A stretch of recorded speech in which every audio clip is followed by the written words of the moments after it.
Muy bien, vamos a continuar. Ojalá que podamos terminar hoy, en esta sesión, el primer estudio para que podamos avanzar con lo que viene. Pero a ver si ustedes se acuerdan un poco qué es lo que estuvimos viendo ayer, cuál fue el título del mensaje o qué es lo que estamos abordando. ¿Un cristianismo qué? Influenciado. Porque después vamos a ver qué. ¿Un cristianismo qué? Eso no. A no ser que quieren que termine antes, ¿no? Ignorante, ¿verdad? Es decir, un cristianismo influenciado por cuestiones que no son precisamente verdades bíblicas, termina finalmente, ¿cierto?, por ser, o la raíz, más bien dicho, de eso es la ignorancia bíblica. Muy bien, ¿cuál es la consecuencia entonces de las mezclas en el discípulo que debería ser sal? A ver, si alguien se acuerda, bueno, ¿qué? ¿Cuál es la consecuencia? No puede ser ¿qué? Útil, efectivo, no puede cumplir ¿qué? Su rol, ¿verdad? Entonces, no sirve más para nada, sino para ser echado fuera y hollado por los hombres. Ahora, pensemos un poco en el contexto de Israel. Vamos a pensar un poco en el contexto en que estas palabras, es decir, la exhortación, vosotros sois la sal, vosotros sois la luz. Recordemos también que no podemos ser luz, si no cuidamos el ser ¿qué? Sal, ¿verdad? Esa es la analogía. Y entonces pensemos un poco en el contexto de Israel.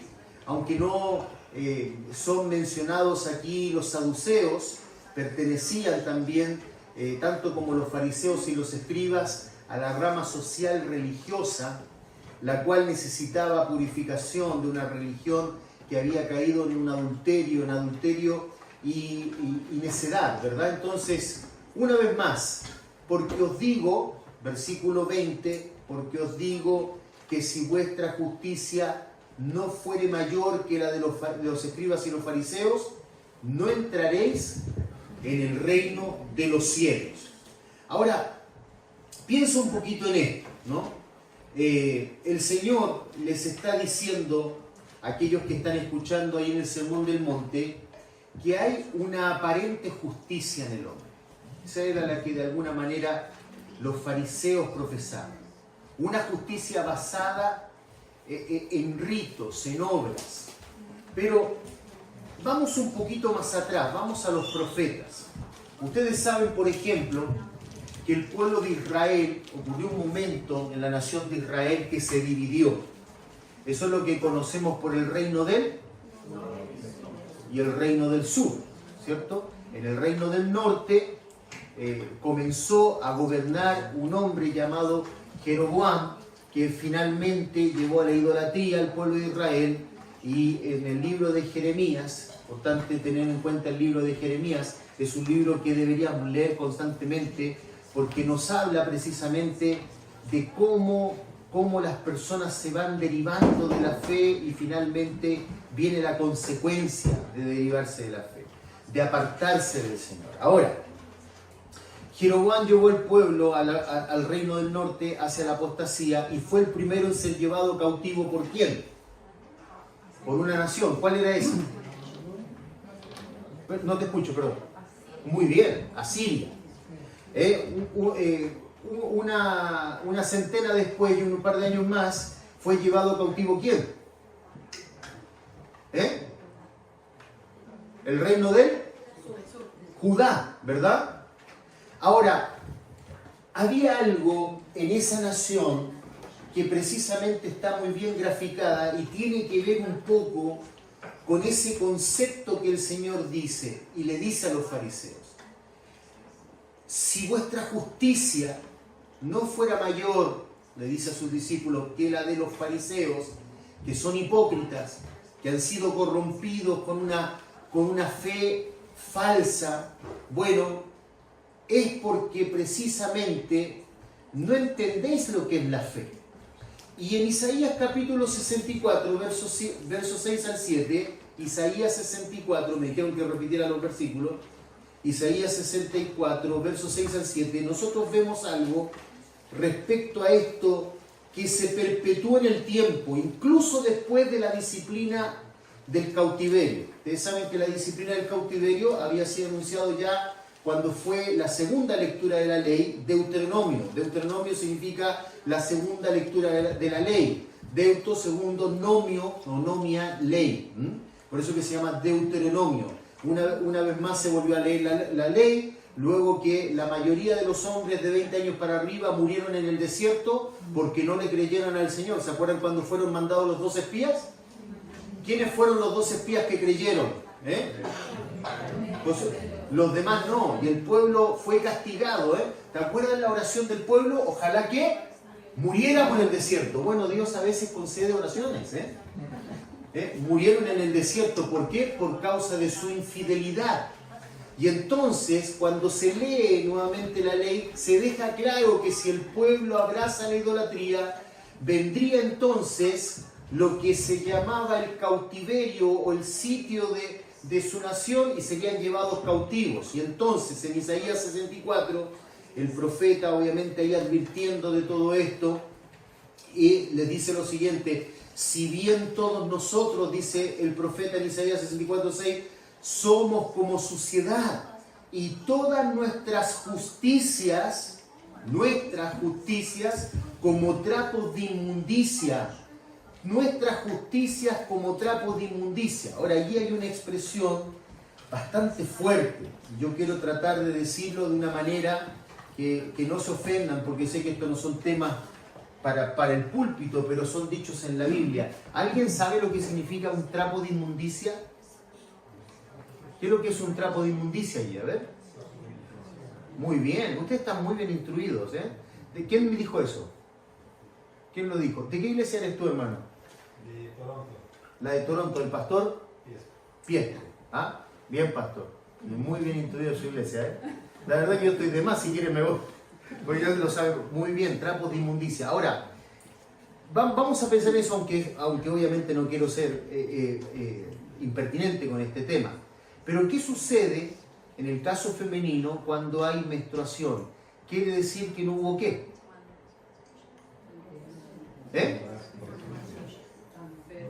No está ¿qué? ¿Verdad? No, entonces en ese momento se nota que la mujer no ha concebido. No hay fertilidad allí, ¿verdad? ¿Por qué? Porque la menstruación indica, ¿cierto?, que no hay embarazo. Entonces, la justicia de la que se está hablando allí es una justicia infructuosa, ¿verdad? Es decir, no solamente había suciedad, sino que lo que mostraba es que esa justicia no daba fruto, no era fruto que venía por el obrar de Dios, sino que una aparente justicia. Todas nuestras justicias como trapo de inmundicia delante de Dios no dan fruto, ¿no? Entonces, si todas nuestras justicias son como trapo de inmundicia, obviamente lo que viene después es obvio. Caímos todos nosotros como la hoja y nuestras maldades nos llevaron como el viento. Nadie hay que invoque tu nombre, que se despierte para apoyarse en ti, por lo cual escondiste de nosotros tu rostro y nos dejaste marchitar en poder de nuestras maldades. Ahora, lo que Isaías está diciendo allí es algo terrible, porque la nación de alguna manera iba a ser llevada cautiva. Iban a haber 70 años de cautiverio, especialmente para el reino del sur, y cuando volvieron no fue mejor. El reino del norte nunca volvió, de hecho se mezcló con las naciones paganas, y de ahí vienen los samaritanos, ¿no? Pero el reino del sur, cuando volvió, claro, no volvió a caer en la idolatría, pero cayó en otro pecado también grave, que era la desidia espiritual. Es decir, ellos menospreciaban el culto del Señor. Para poder entender el contexto de eso, tenemos que ir al libro de Malaquías, ¿no? Donde el Señor llama la atención a los sacerdotes y le dice: hey, ustedes sacerdotes deberían ser el portavoz de Dios, ustedes deberían traer luz al pueblo, porque el pueblo de la boca del sacerdote buscará la ley, porque mensajero es de Jehová de los ejércitos. Sin embargo, ¿qué había pasado con los sacerdotes? ¿Qué había pasado con el culto? Ellos entregaban animales defectuosos. ¿Por qué? Porque no tenían estima de Dios. Es decir, nunca más cayeron en la idolatría, pero ahora había otro pecado, la desidia espiritual. la falta de compromiso, la falta de sentir el peso de lo que implica la adoración del Señor. ¿Y cuál fue el castigo ahora? ¿Un nuevo cautiverio? ¿Cuál fue el castigo? A ver, ¿quién me puede decir cuál fue el castigo que vino después? Si el pueblo vuelve del cautiverio, después de 70 años de cautiverio, vuelve, edifica la ciudad, el templo, pero ahora hay desidia espiritual, falta de compromiso. ¿Y cuál fue el castigo que ahora el pueblo experimentó? ¿Alguien sabe? Por último, digan algo. A ver. 400 años de un silencio. Malaquías dice, ¿cierto?, que vendría un profeta que rompería ese silencio. ¿Que fue quién? Juan el Bautista. La voz que clama en el desierto, ¿no? Enderezad, ¿y cuál es el mensaje de Juan? Arrepentíos, enderezad vuestras sendas. Hubo 400 años de silencio. No hay peor castigo que el silencio de Dios. No hay peor castigo que el silencio de Dios. Ahora, no significa que Dios no obró en esos 400 años de silencio, ¿verdad? Por ejemplo, el Señor había levantado a los babilonios para castigar al pueblo de Israel. Posteriormente levantó a los persas. Todo eso se ve, ¿cierto?, en las bestias de Daniel, en la estatua que el rey Nabucodonosor soñó. No tenemos tiempo para hablar de profecía en este momento, pero después se levanta el rey persa, Ciro, y hace un decreto para que el pueblo de Israel vuelva. En esos 400 años de silencio se levanta otro imperio que es el greco, el greco, ¿verdad? El imperio griego. Y el imperio griego básicamente lo que provee en esos 400 años de silencio, que era parte también del obrar soberano de Dios, un idioma. Entonces mira lo que hizo Dios con el castigo. Porque a veces nosotros, ¿te acuerdas lo que hablábamos ayer? A veces pensamos que cuando vienen cosas que son adversas a nuestra vida, es como que Dios ya no está obrando, pero Dios seguía obrando. Primero lo que hizo fue limpiar al pueblo de Israel de la idolatría. El pueblo de Israel cayó en desidia espiritual, lo volvió a castigar, pero en esos 400 años de silencio Dios siguió obrando. Y entonces trae un imperio que es el griego, y lo que hace precisamente el imperio griego es unificar el imperio dándole un solo idioma. El mundo griego tenía muchas polis o muchas ciudades y tenía muchos dialectos, pero el lenguaje en común se llamaba el koiné. Entonces, ¿qué sucedió? Dios proveyó un solo idioma. Es el idioma en que fue escrito el Nuevo Testamento, para que el Evangelio, por fin, saliera desde Israel hacia todo el mundo. Pero después del imperio griego, Dios también levanta otro imperio, más o menos por el siglo II antes de Cristo, que fue el imperio romano, que derrotó al mundo griego, pero los romanos hicieron carreteras, porque el ejército quería llegar rápido para las rebeliones del imperio, y eso proveyó también que no solamente el cristianismo tuviera un idioma, sino que también tuviera una forma de comunicación a través de las carreteras, ¿verdad? Entonces Dios dejó de obrar en esos 400 años, pero hubo silencio. Y lamentablemente hubo contaminación también, que es la parte negativa, y de eso vamos a hablar ahora. Entonces el pueblo estaba en un grave problema. Su justicia era una justicia mezclada con obras y sin entendimiento bíblico, al punto, ¿cierto?, que uno de los grandes fariseos que conocemos, ¿quién es? Que tuvo una conversación con el Señor. ¿Cómo se llamaba? Nicodemo. ¿Se acuerdan ustedes de Nicodemo, la conversación que tuvo el Señor con Nicodemo? Nicodemo nos muestra precisamente que el grupo espiritual de Israel le faltaba algo, que simplemente su religión infructuosa no les servía para poder tener una esperanza eterna. Tanto así que Dios le dice a Nicodemo, ¿tú necesitas qué? Ahora, para el concepto judeo, el nacer de nuevo implicaba nacer al judaísmo. Por eso que Nicodemo toma con cierta preocupación el planteamiento. Nota lo que le dice Nicodemo, ahí en Juan capítulo 3, verso 4 al 5. Nicodemo le dijo, estoy leyendo Juan capítulo 3, verso 4 al 5. Nicodemo le dijo, ¿cómo puede un hombre nacer siendo viejo? ¿Puede acaso entrar por segunda vez en el vientre de su madre y nacer? Respondió Jesús, de cierto te digo, que el que no naciere de agua, ¿te acuerdas que el agua, cuál es el simbolismo del agua? ¿Ah? El que no naciere por medio de la palabra, porque la palabra es la que produce fe. La fe viene por el oír, ¿y el oír qué? La palabra. Por agua y del espíritu con mayúscula, no puede entrar en el reino de Dios. Nicodemo, que era un hombre bueno, nos muestra precisamente la infructuosidad del judaísmo en ese momento, porque se había dejado mezclar por pensamientos humanos, tradiciones. Ahora, vamos a entender un poco de qué manera estaban entonces influenciados aquellos que tenían responsabilidades de poder traer luz a la nación. Los fariseos tenían esa responsabilidad como líderes principales religiosos, los saduceos, que principalmente eran los sacerdotes. El sacerdocio estaba corrupto en aquel entonces. El sacerdocio tenía la hegemonía en el templo de las ventas y ellos usufructuaban del pueblo.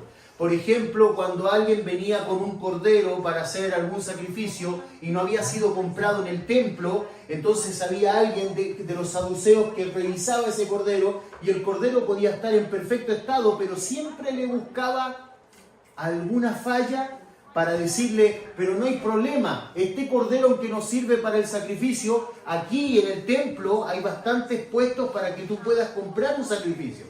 ¿Y quiénes eran los que usufructuaban? Los saduceos, que eran del grupo sacerdotal y era el grupo de aristocracia.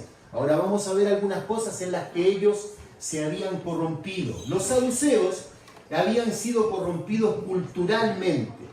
¿Te acuerdas que dijimos que hay dos formas de ser corrompidos desde afuera para no ser efectivos, de que haya mezcla en nuestra vida? La sal no puede tener mezcla, ¿verdad?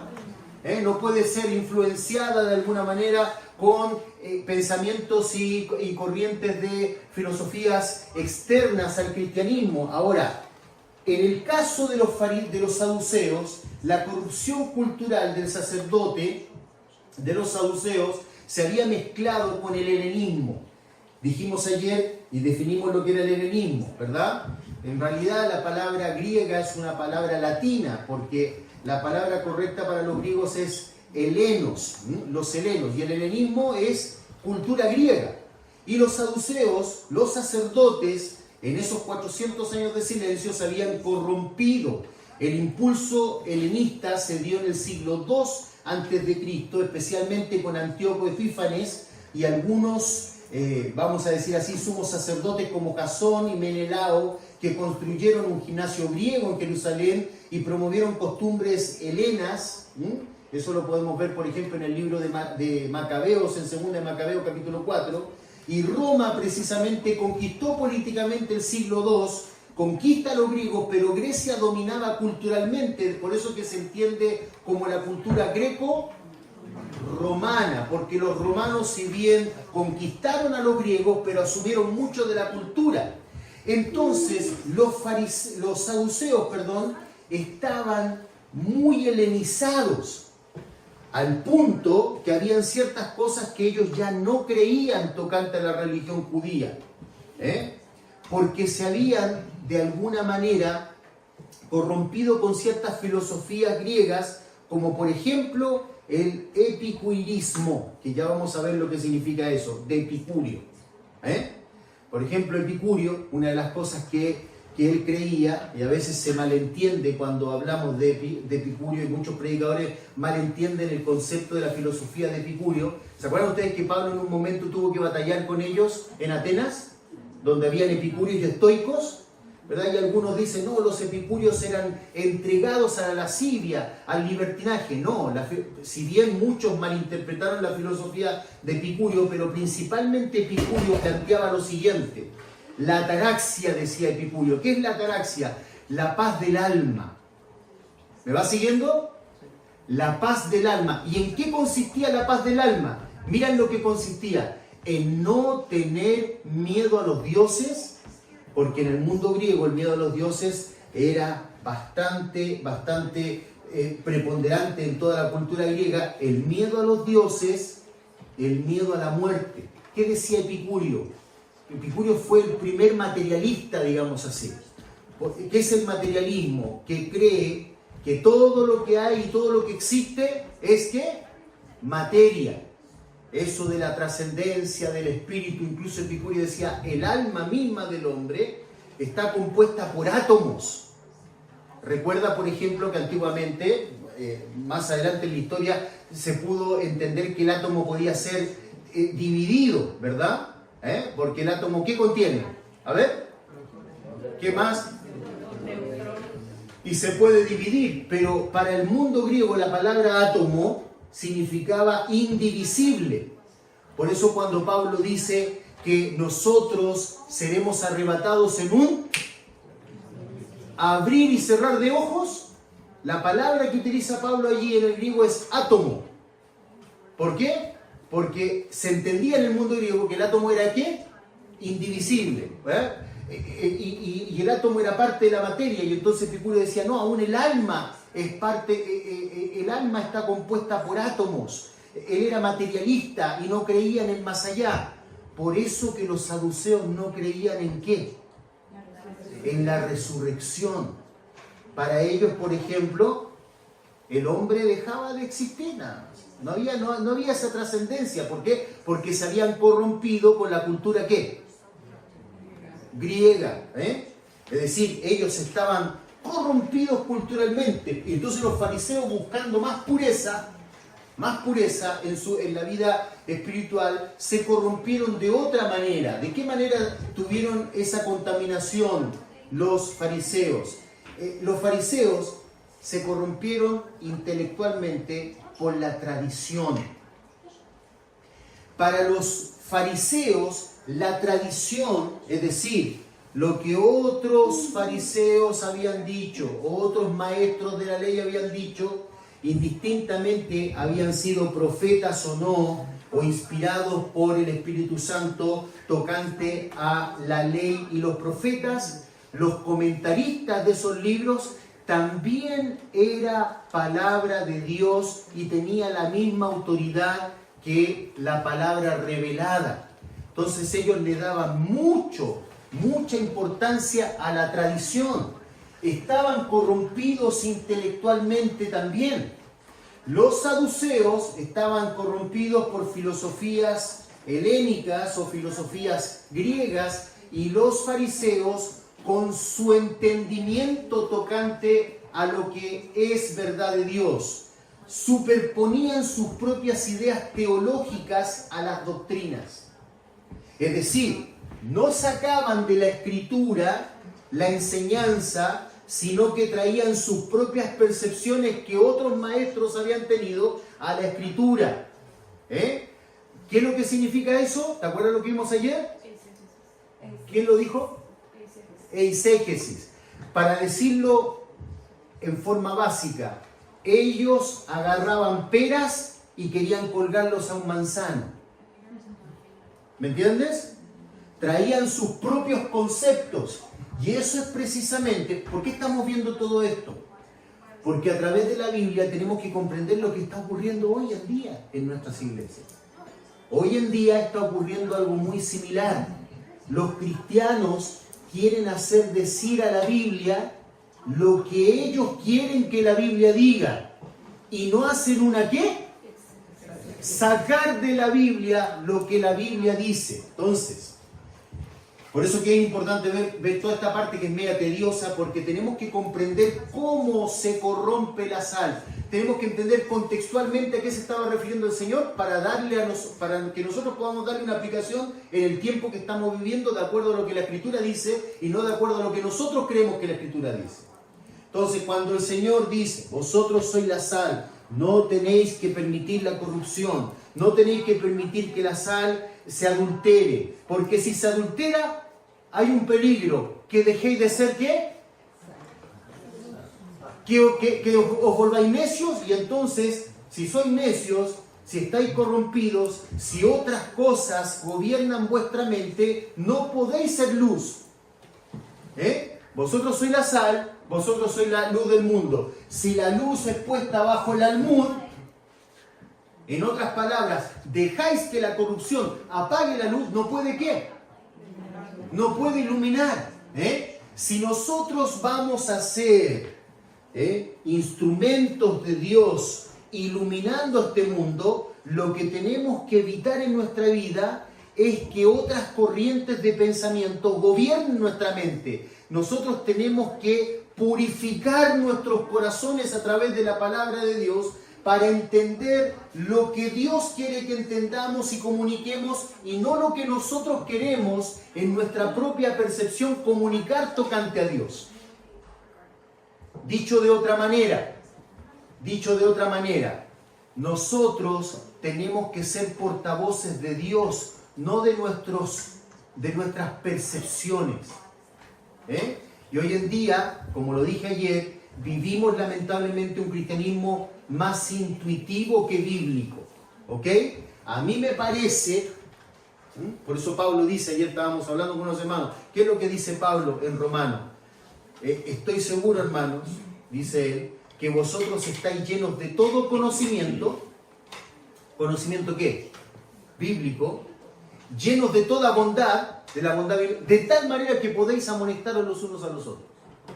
Es decir, yo puedo venir donde mi hermano y amonestarlo, decir, hermano, ¿sabe qué? A mí me parece que eso está mal. ¿Y por qué te parece? No, porque a mí me parece. No, yo tengo que decir, hermano, a mí me parece que lo que tú estás haciendo está mal, porque la Biblia dice que lo que tú haces está mal.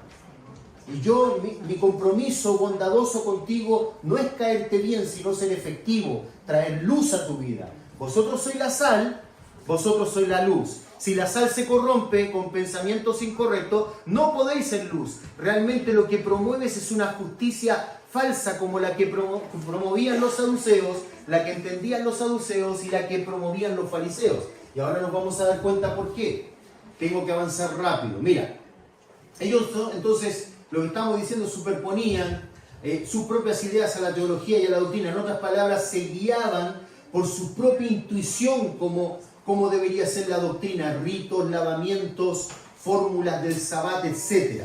En Marcos, capítulo 7, verso 8, nosotros encontramos la siguiente declaración. Dejando, aparece allí la palabra, el mandamiento de Dios, os aferráis a la tradición de los hombres. ¿Ves allí lo que está diciendo el Señor? ¿Dejando qué? El mandamiento de Dios, en otras palabras, la doctrina de Dios, la verdad de Dios, las ordenanzas de Dios, y os aferráis, dice, a la tradición de los hombres, los lavamientos de los jarros y de los vasos de beber, y hacéis otras muchas cosas semejantes, les dice el Señor.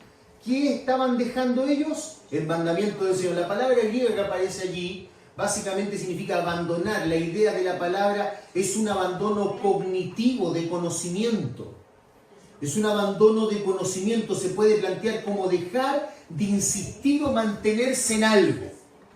¿Ves? Cuando hablamos de doctrina, nosotros, indistintamente la doctrina que aparece en la Biblia, nos guste o no, nosotros debemos insistir en ello. Te doy un ejemplo.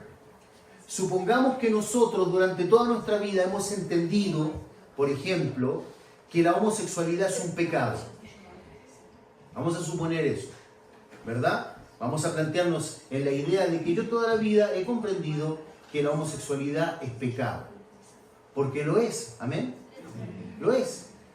Ahora, eso no significa que nosotros vamos, como dicen algunos, porque decimos que la homosexualidad es pecado, somos homofóbicos. No, porque si una persona homosexual llega a nuestras congregaciones, nosotros tenemos que amarla de la misma manera que si viniera un mentiroso, que si viniera un adúltero, si viniera un fornicario, porque es un pecado más. Y con el mismo amor bíblico deberíamos decirle lo que está bien y lo que está mal en su vida. Pero ahora vamos a ponernos en este caso. Resulta, caso hipotético, que a mí me nace un hijo homosexual. Y entonces, por la circunstancia que ahora estoy viviendo, trato de comprender lo que está sucediendo en el mundo y ya cambia de alguna manera mi forma de pensar doctrinalmente, porque ahora me afecta la situación emocionalmente. ¿Captas lo que te estoy diciendo?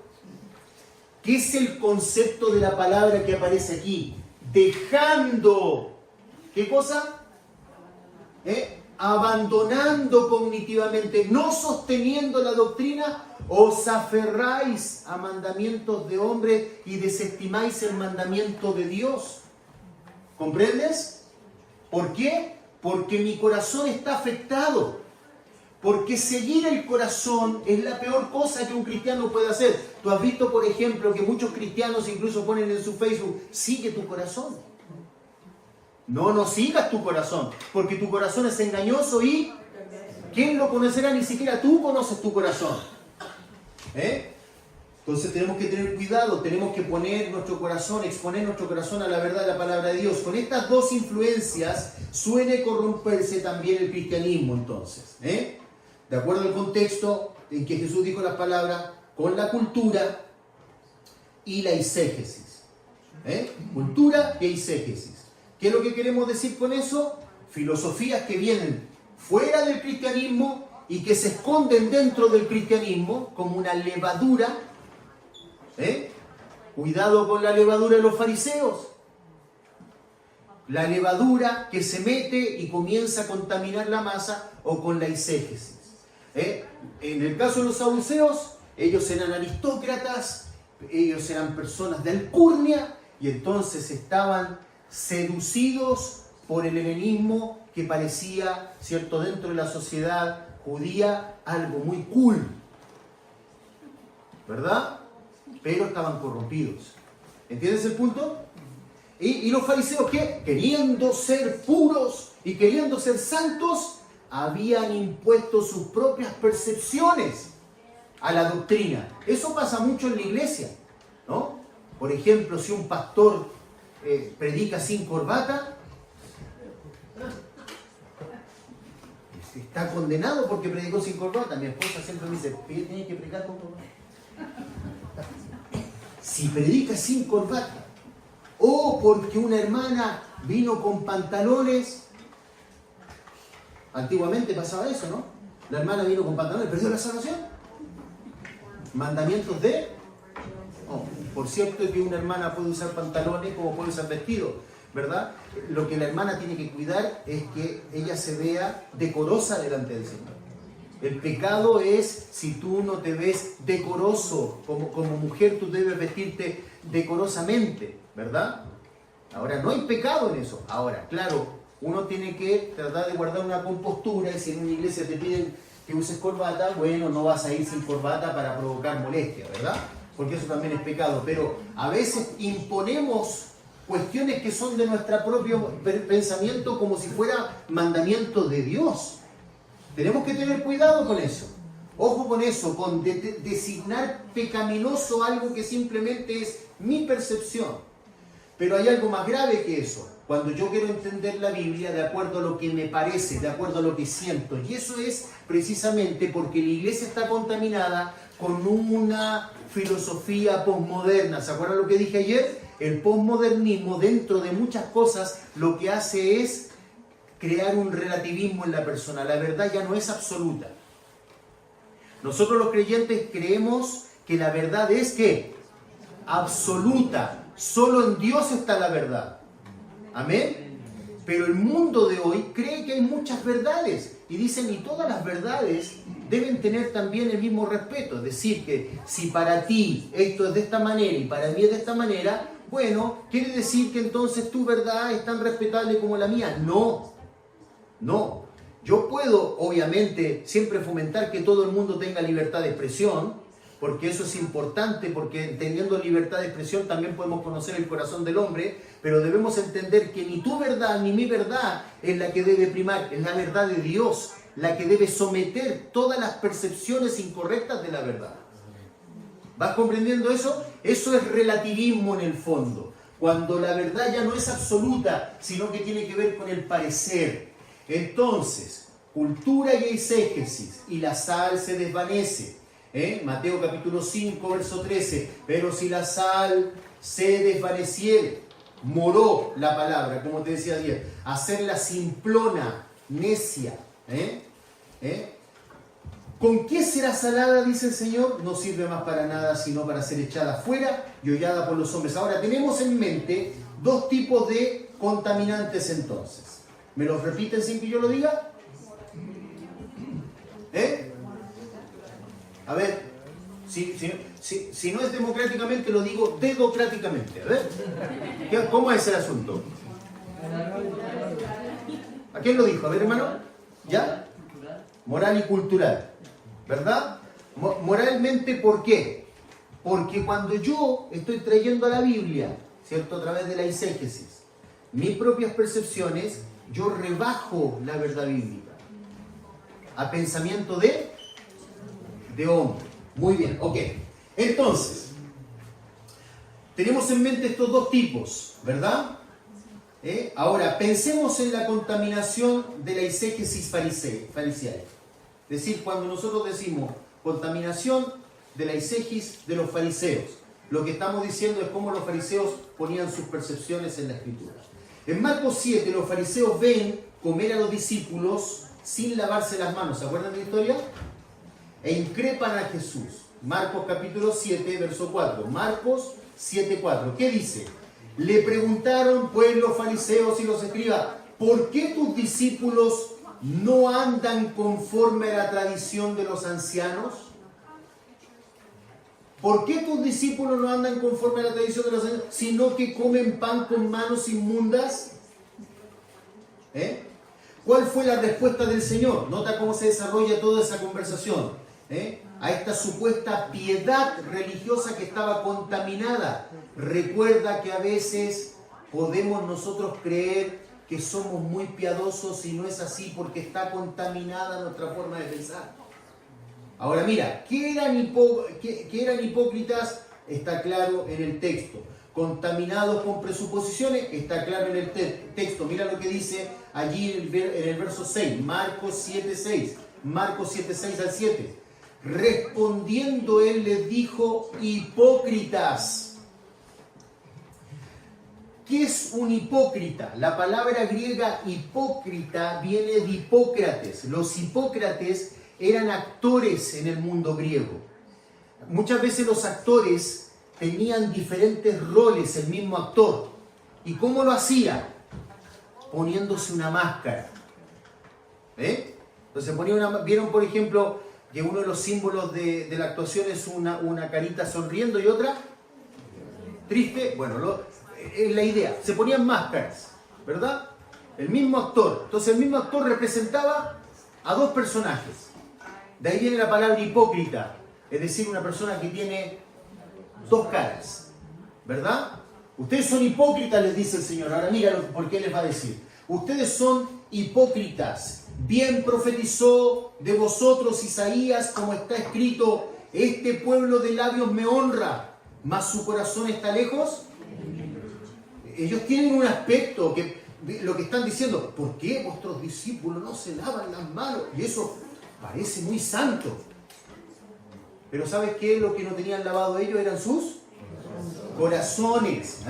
Este pueblo está lejos de mí, su corazón está lejos de mí, pues en vano me honran, enseñando como doctrinas mandamientos de hombres. ¿Comprende la contaminación? ¿Ok? Entonces, ¿ves la contaminación, verdad? Ok, el problema allí entonces es ¿la qué? La exégesis. Es que la exégesis no permite la comprensión divina. Si continúo en mi propio entendimiento humano de la vida, tarde o temprano caeré en la hipocresía, tarde o temprano dejaré de ser efectivo, porque mi corazón no está purificado por la verdad. Mi corazón no tiene solamente una percepción que es la divina. A eso le llamamos cosmovisión cristiana. La cosmovisión cristiana. No miro el cosmos, no miro la vida desde un punto de vista cristiano. Y entonces a veces apruebo ciertas cosas y a veces las desapruebo, dependiendo si me conviene o no. ¿Comprendes? ¿Ok? Entonces, sigamos. ¿Qué sucede cuando nosotros, por ejemplo, tenemos este tipo de actitud? Tarde o temprano caemos en la hipocresía y nos transformamos en creyentes hedonistas. Otra palabra. H-E-D-O-N-I-S-T-A-S. Hedonistas. ¿Quién sabe lo que es el hedonismo? ¿Te suena como a dentista? ¿Odontólogo? Hedonismo, ¿qué es?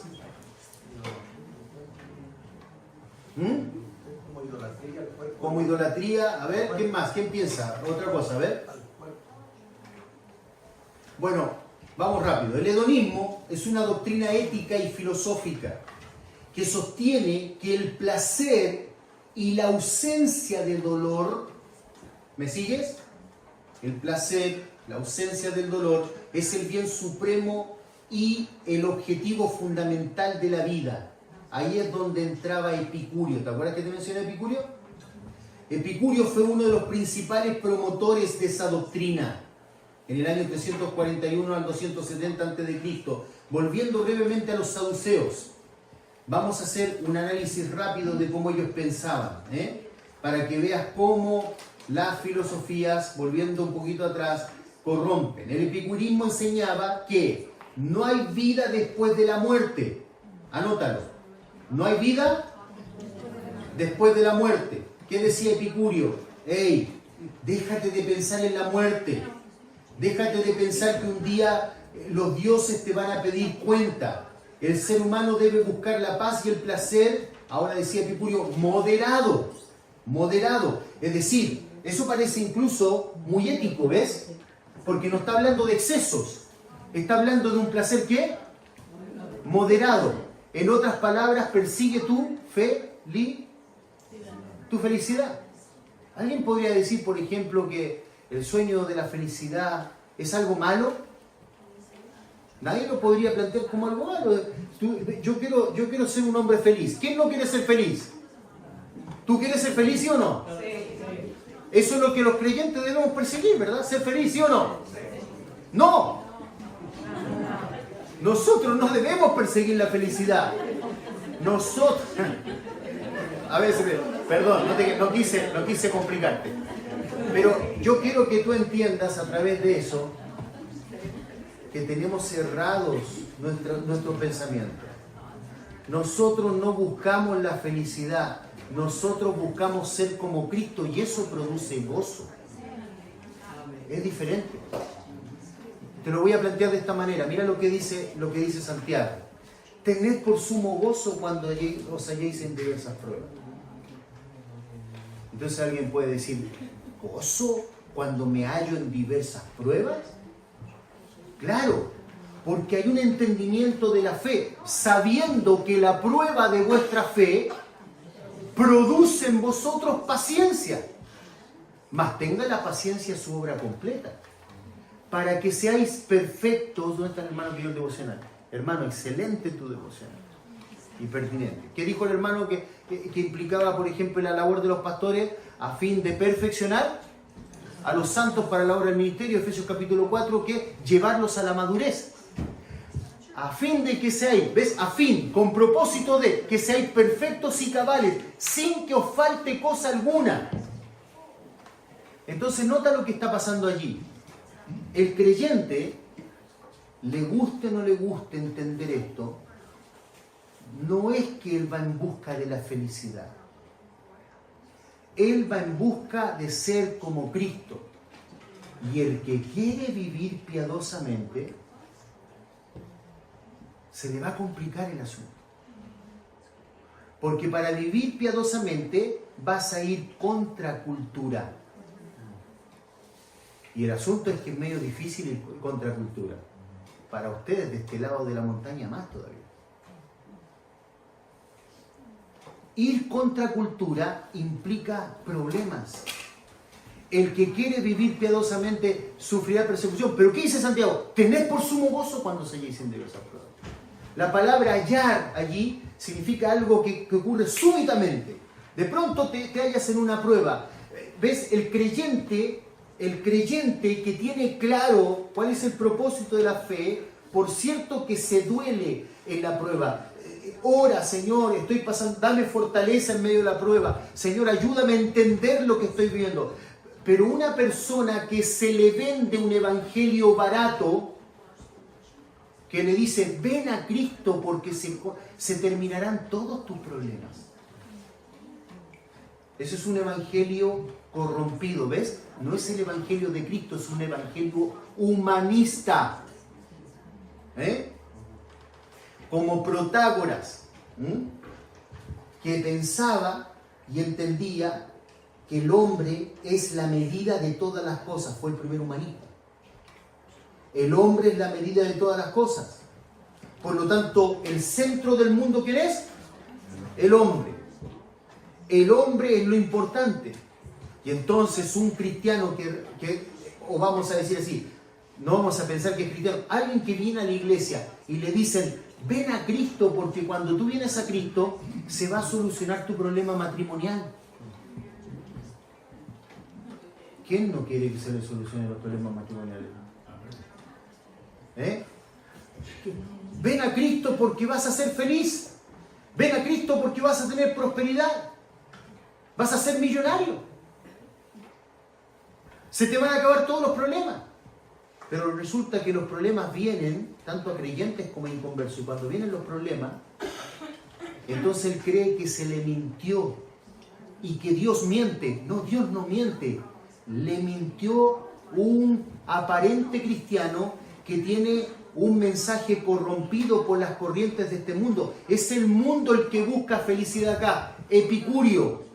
Vivir la vida lo menos complicadamente posible, poder disfrutar de las cosas buenas de la vida, del amor de los amigos, de la felicidad, comer pero no en exceso, aunque a algunos les duela, comer pero no en exceso, vivir tranquilamente y despreocúpate por fin de la muerte porque nosotros somos solo materia, de la nada venimos, a la nada vamos, eso de los dioses son mitos, déjate de preocupar de los dioses. Es exactamente lo que hoy día ocurre con el materialismo, el cientificismo, como el de Duskin, ¿no? Que el cientificismo es una fe, ¿verdad? Duskin, ¿qué dice? La conciencia es una cuestión que todavía los científicos no han descubierto cómo es, pero es material. Es algo que el cerebro genera a través de impulsos eléctricos que todavía, dice él, los científicos no lo hemos descubierto cómo eso ocurre, pero un día lo descubriremos. ¿Y qué es lo que critica él? Nuestra fe. ¿Y qué es eso si no fe? Creer que la ciencia un día descubrirá lo que todavía no ha descubierto. ¿Ves? Es una ciencia, porque la ciencia es empírica. La ciencia comprueba, y lo comprueba porque lo demuestra a través de los mismos experimentos que dan el mismo ¿qué? Resultado. Pero cuando alguien está diciendo, hey, ¿sabes qué? Mira, los cristianos hablan de la conciencia como algo metafísico, algo que no es físico, pero eso no es verdad, porque el cuerpo y aún la mente es algo que tiene que ver con la física, son partículas pequeñas de materia, y finalmente, aunque hoy día no entendamos lo que es la conciencia, un día lo vamos a entender. ¿Por qué? Porque la diosa ciencia nos va a enseñar eso. ¿Eso qué es? Fe, pero una fe incorrecta. Ahora, muchos cristianos, entre comillas, tienen ese tipo de fe, una fe basada en suposiciones y no en convicciones. Pero volvamos a Santiago. Santiago dice, tened por sumo gozo cuando os halléis en diversas pruebas. Pedro dice, tiempo... ya se me agarró el tiempo. Tiempo es que termine. Ok. Vamos a darle 12 minutos más. ¿Puedo, hermano? ¿Sí? Y con eso termino. Ok. Bueno, ok. Entonces, ¿cómo? No sé, después me van a apedrear, no sé, pero yo quiero rápido. Entonces, ¿qué dice? Rápido, ¿qué dice Santiago? ¿Qué dice Santiago? Santiago dice, nuevamente, tened por sumo gozo. Es decir, es un entendimiento de la vida. Cuando os halléis en diversas pruebas, sabiendo que la prueba de esta fe produce paciencia, más tenga la paciencia su obra completa para que seáis perfectos y cabales. Y si alguno tiene falta de sabiduría, el cual da abundantemente y sin reproche, pero pida con fe. Es decir, que vuestra petición no sea humanista, sino bíblica. Pida con fe, basado en la palabra de Dios, porque la fe viene por el oír y el oír la palabra de Dios. No dudando nada, porque el que duda es semejante a la onda del mar, que es arrastrada de una parte a otra. No piense pues quien tal haga que recibirá cosa alguna del Señor, porque está dudando. Entonces, pregunto nuevamente, ¿la meta del cristiano es ser feliz? ¿Amén? No. Bien. La meta del cristiano es ser como quién. Y mira lo que dice Cristo. ¿Quieres venir en pos de mí? Yo sí. Toma tu cruz y sígueme.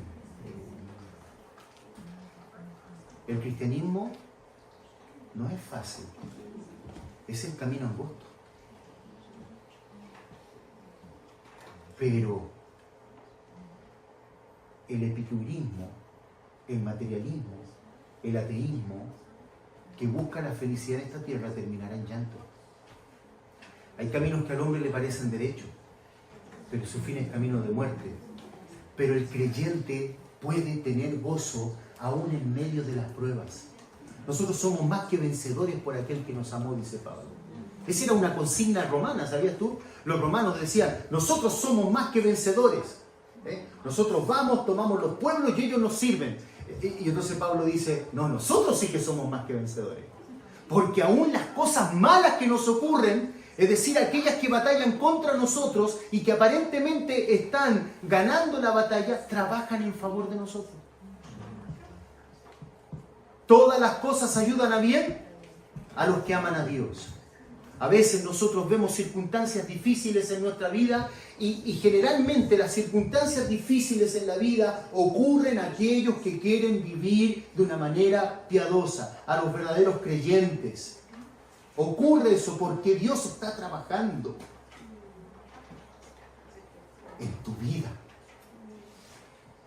Dios quiere forjar en nosotros no un hombre feliz, sino a Cristo, y eso produce gozo, que es más que felicidad.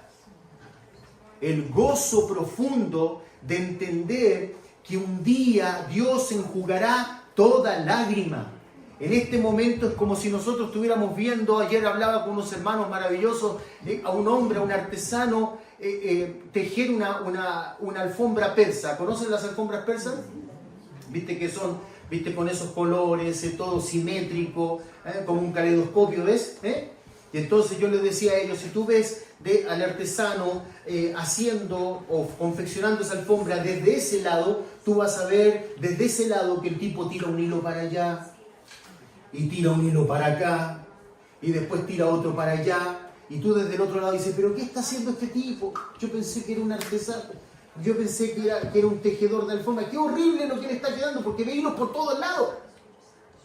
Y ve hilos y amarras por acá y dice, no, yo me equivoqué, yo pensé que este individuo sabía lo que sabía. Y él le dice, calma, ten paciencia. No, pero es que yo, y alega el tipo, pero ¿cómo se te ocurre que vas a tirar ese hilo para allá? No, y por lo menos ese hilo se veía bien, no, tienes ese. Y cuando el artesano termina, da vuelta a la alfombra, y dice, ¿qué? ¡Wow! Es que yo no sabía que tú sabías lo que estabas haciendo, porque de este lado yo veía simplemente hilos tirados para todos lados. Así es nuestra vida, hermano. Desde este lado de la eternidad nosotros decimos, Dios, ¿pero por qué permites eso? ¿Por qué esto, Señor? Señor, si yo te sirvo, hemos querido servirte como familia, ¿por qué permites esto? ¿Y por qué muchos creyentes piensan así? Porque están contaminados en su forma de pensar. Porque su cristianismo no es bíblico.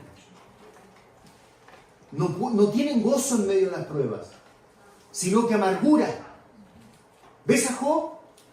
Mira, hay mucho material que no estamos dando de este estudio, lo tengo que dejar porque los juegos son más importantes. Pero mira, ¿viste a Job? Job perdió sus hijos, Job perdió todas sus posesiones.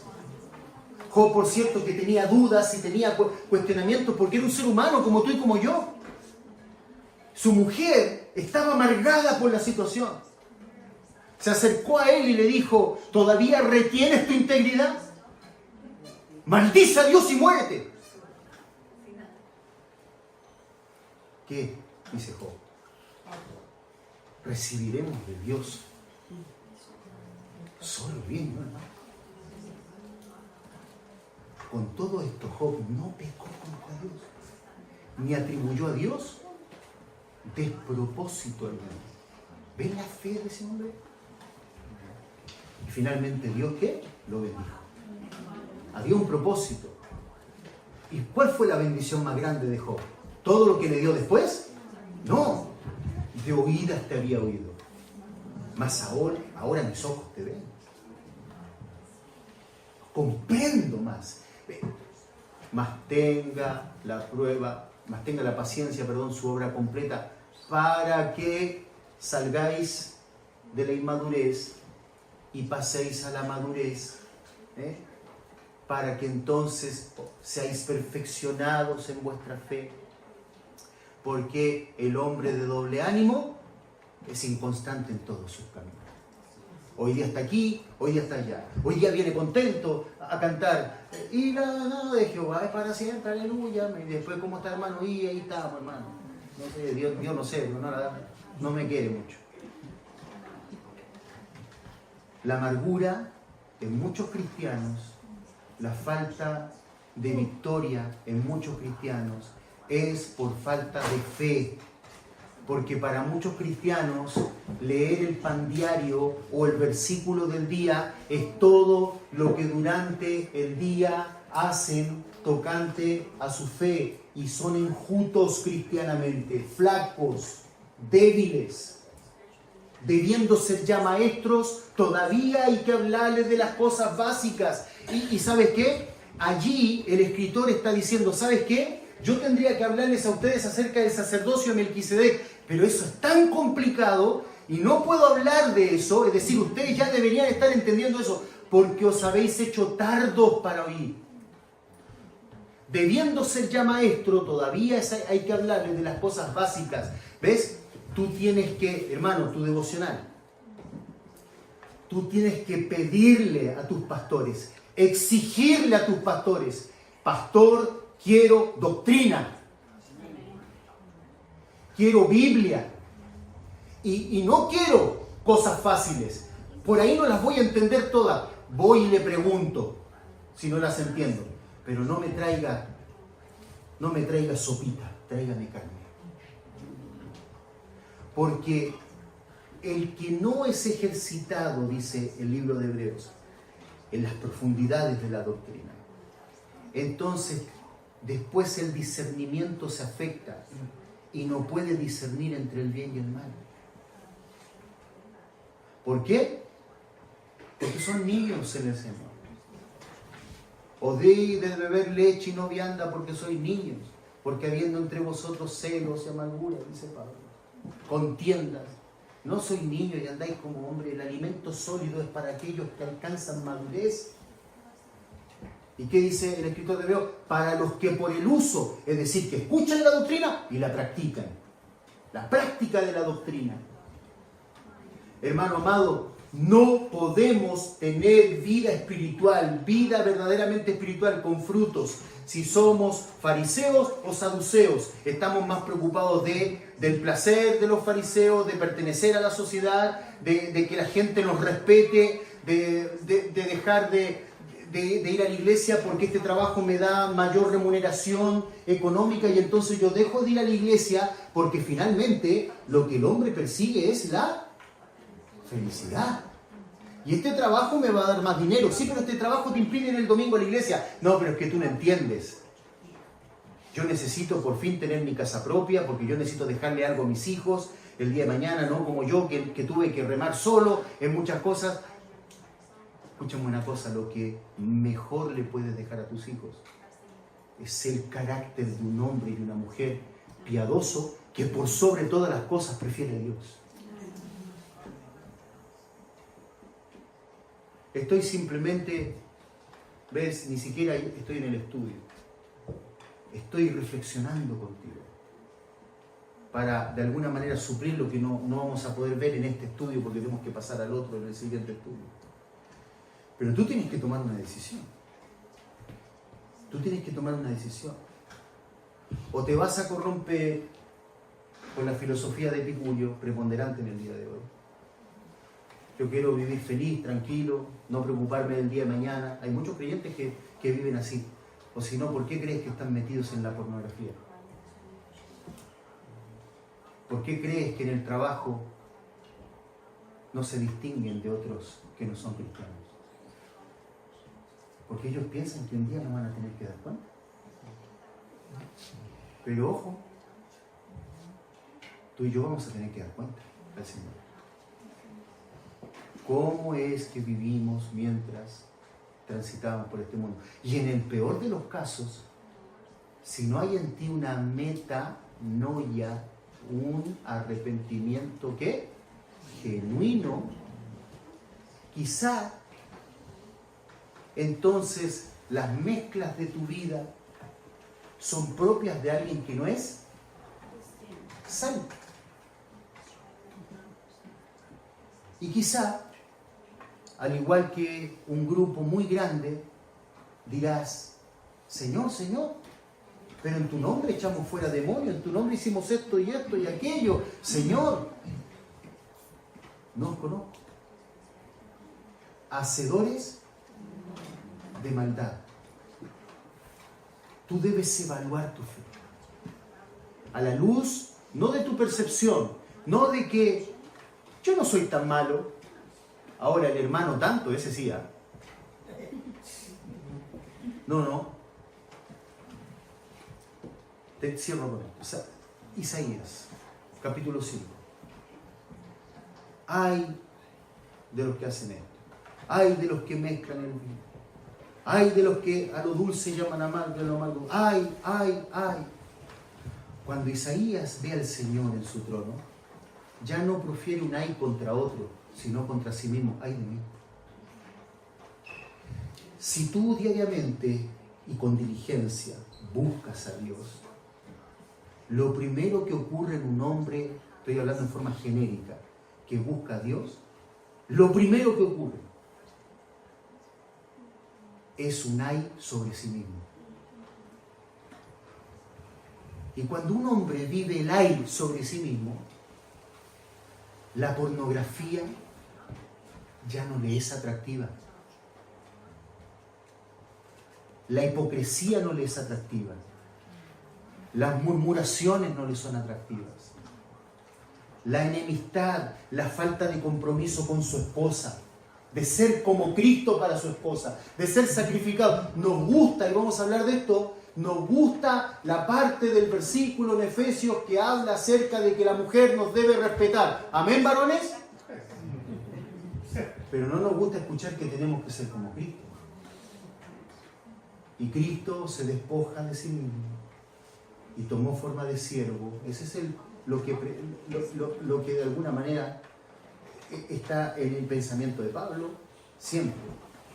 La humildad de Cristo, el sacrificio de Cristo, el lavar los pies de Cristo. Tú como esposo debes lavar los pies de tu esposa. ¿Qué significa eso? No ser de tropiezo para ella, promover la santidad en su vida a través de tu ejemplo.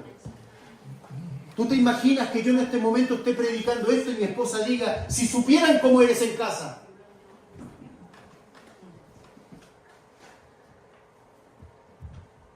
Santidad, Jehová. Falta de compromiso.